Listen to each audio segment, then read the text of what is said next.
निधिवन राधा रानी की रात्रि लीला का रहस्य। दोस्त, निधिवन को लोग कृष्ण से जोड़ते हैं, लेकिन जो सच है वह यह है कि निधिवन पहले राधा रानी का है।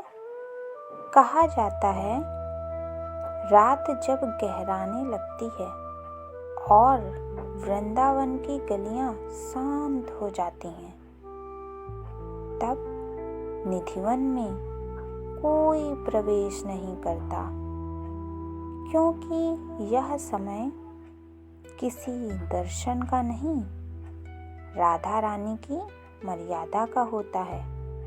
क्यों कहा जाता है राधा रानी बिना प्रकट हुए भी उपस्थित रहती हैं?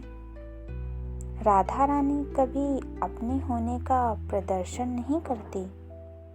वे वहाँ होती हैं, पर अनुभव के रूप में। इसीलिए कहा जाता है, निधिवन में कृष्ण लीला करते हैं, पर नेतृत्व राधा रानी का होता है।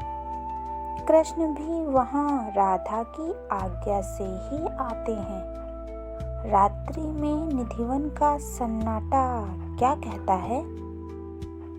दिन में जो वन पक्षियों से भरा रहता है, रात में पूर्ण मौन में डूब जाता है। यह मौन डर का नहीं, यह सम्मान का मौन है। मानो पूरी प्रकृति जानती हो अब राधा रानी की लीला का समय है। राधा कृष्ण की सैया क्यों सजती है? हर शाम श्री राधा कृष्ण के लिए सैया सजाई जाती है। किसी ने कभी राधा रानी को आते नहीं देखा, पर सुबह सब कुछ बदला हुआ मिलता है। जो प्रेम में आता है वह शोर नहीं करता। राधा रानी की मर्यादा निधिवन की रक्षा। कहा जाता है, जो व्यक्ति जिज्ञासा या अहंकार से निधिवन में रुकने की कोशिश करता है, वह खाली हाथ नहीं लौटता, वह बदलकर लौटता है। क्योंकि निधिवन परीक्षा का स्थान नहीं, समर्पण का स्थान है।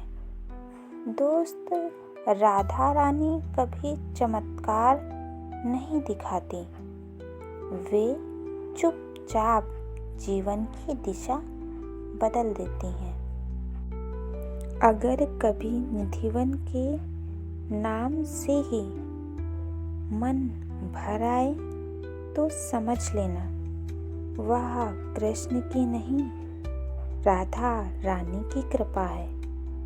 जहाँ राधा है वहाँ कृष्ण को आना ही पड़ता है, और जहाँ राधा मौन है वहाँ पूरी सृष्टि मौन हो जाती है। राधे राधे।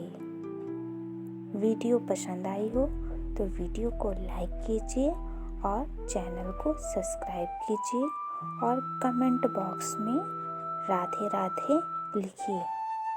जय श्री हरिवंश।